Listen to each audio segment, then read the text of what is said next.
Soomaaliya imka 30 sanadood waxa lagu waday maxay capacity building ma awoodaane waa laydin dhisaya awoodina la dhisaya dadka badba u haysto moodaya dawladda waaweyn inaynu degnay inay rabaan in dagaalku inaga dhamaado inay rabaan in aynkan ma jirto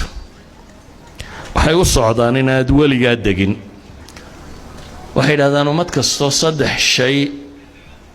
loo sameeyaa horumar ka dheer waa halkeeday nagaanaysa saddexda shay waa maxay waxay yiraahdaan ihbaat demoralization in dadka lagu qanciyo inaanay hore u socon karaynin in lagu yiraahdo adiga imkaaniyaadkaaga iyo awooddaada iyo tamartaadu ma saamaxayso waxaas adu waxaad u baahan tahay bay ku leeyahay capacity building Soomaaliya imka 30 sanadood waxa lagu waday maxay capacity building ma awoodaane waa laydin dhisaya awoodina la dhisaya kuwa dawladda yar haysta iqtisaadiyaadkooda waxa ugu badan ee lagu tawjiihiyaa waa iqtisaad siyaaxa waa dhaqaalaha ku salaysan bay yiraahdaan maxaa la yiraahdaa tourism siyaaxa wadankiina meel loo soo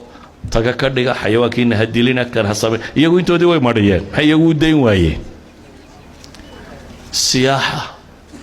siyaaxadu waxay yiraahdaan in economics marka la joogo waa qaybta ugu horeysa ee dhaqaalaha burburka uu ku dhaco bini'aadamka marka dhaqaalaha burbur bilaabmo bal wadanadan islaamiga u fiirso qolobo waliba waxay leedahay raxanta dayuurada ee dunida ugu badan iyagoo qoobada yar yar ah ayaa qolo waliba waxay leedahay raxanta dayuurada ee dunida ugu badan qolo waliba waxay doonaysaa inay siyaaxa ka shaqayso waa dhaqaalaha burbur sidiisa u yaala dunida waxay yiraahdaan ma horumaro ummadaan industrial noqonin casrigeenu noolay waxay yiraahdaan marka ihbaatku waxa weeyaan in adiga demoralization lagu sameeyo in laga dhaadhiciyo inaanad wax qabsan karin inaad dambayso inaad ku qanaacdo kaalmadiisa mooyaane inaad adigu hore u socon karin kalabaad waxay yiraahdaan waliba waxa laga yaabaa inaad istidhaahdaan miyaa la maagaya maya dawladda waaweyn waxay u leeyihiin group dhaqaalayahanna oo mas'alada ka fakara oo wadanada kale tala bixinta siiya sidii loo dumin lahaa waa group dhisan maaha wax theory waa group dhisan waa kuwa ka warramayo kale convention of economic hitman ninkii qorayo kale